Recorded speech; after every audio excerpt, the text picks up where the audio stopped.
Well, here's a Toyota carburetor that's on a Suzuki Samurai or SJ413. Flooding out. Actually, it was flooding out before I cleaned it out. Clean it out again. One thing advantage of a carburetor that it's simple.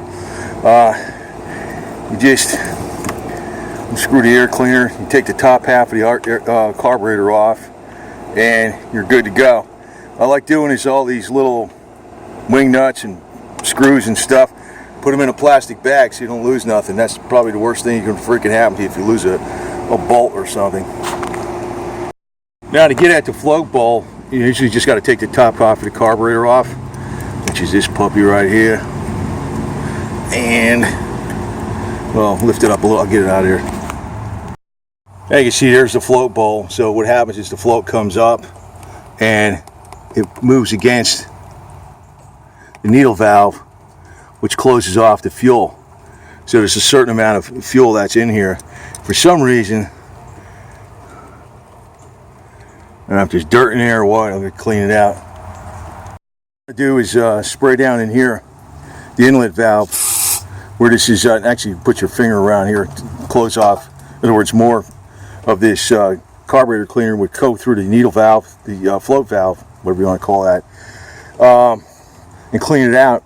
I don't know how dirt got in there because it's got a fuel filter here and it's got a fuel filter back by the tank. It actually has two fuel filters, so I don't understand how dirt got in this thing and actually caused that to flood out. I was driving home, it was flooding out, and then it corrected itself for a while. And then when I went to start it up in the morning, it started flooding out again. But these carburetors are pretty simple. I mean, this is your accelerator pump right here. Like you step on the gas, it gives a little squirt of gas in there for you to, you know, if you step on the gas quick, it'll squirt a little gas in there, give it a little more power off the line. And this regulates this flow. What can happen sometimes, these valves can go, but this is a 2-year-old carburetor, it should be broken by now.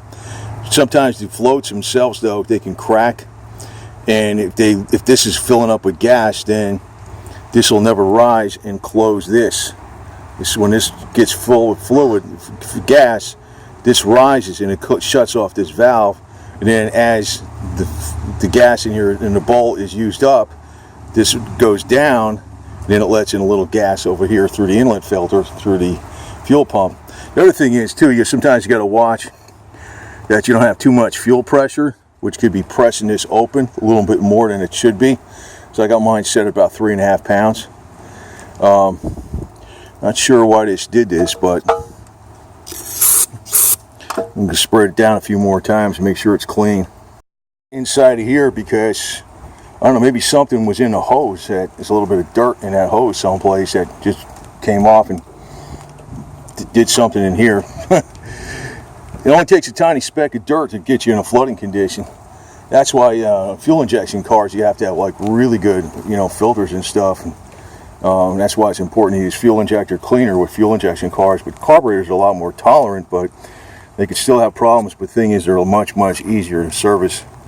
So we'll put the top half of this carburetor back on. It's just a matter of just putting it back on this way and putting these 6 bolts.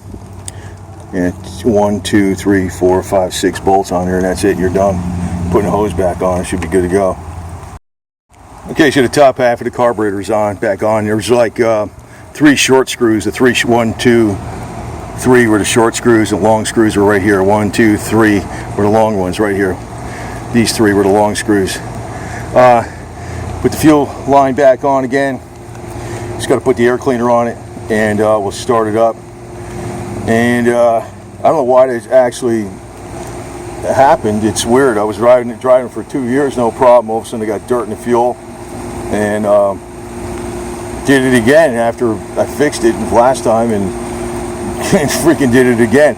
But maybe, you know, maybe it was something in this hose right here, this length of hose, because I was thinking from here to here, there's a tiny bit of dirt in that hose someplace. That could have done it. And then it could have been sitting in the fuel bowl until it got caught up in the that needle valve, and then it clogged it up. Actually, I was driving home from Dixie County, and it was flooding out, and it corrected itself after a while. And then when I went to start it up in the morning, it was flooding out again. but you know, so it's not a serious problem, whatever it was. Well, she's absolutely idling fine and running fine as before. So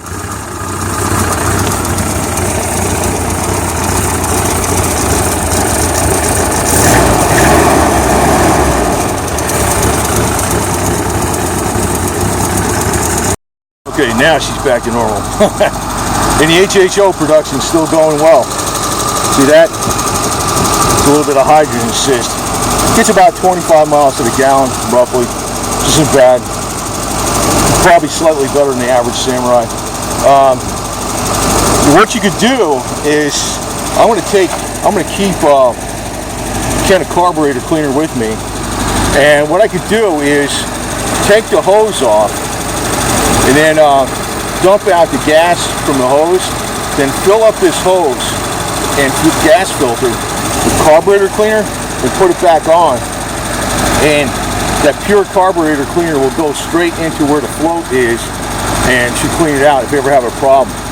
That's one way to fix it on the road. That's another big advantage of having you know, a carburetor vehicle. I think I'm beginning to suspect that the problem might be where the dirt came through, is this fuel filter might be falling apart, because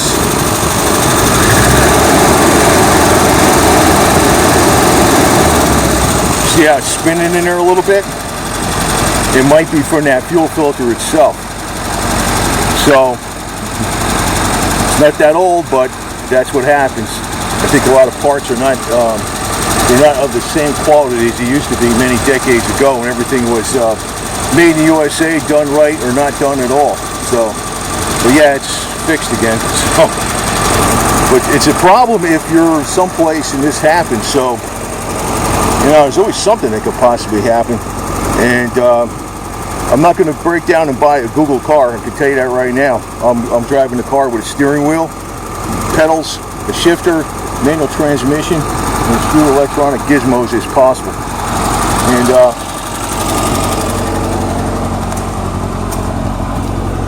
you can hear it run. It runs good. It's 1985. I've had it when it was bought it when it was 2 years old with low mileage on it, and I've been using it ever since. Is that a value? Oh, hell yeah. Yeah, there was a reason way back when they attacked the Suzuki Samurai, because basically it's like a Model T with four-wheel drive, and it's also like a Volkswagen. Very simple to work on, stays the same every year, and you know,